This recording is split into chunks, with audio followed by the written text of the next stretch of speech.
Jato Delta.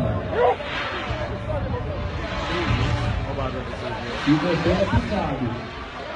Saiu do parafuso, lentamente.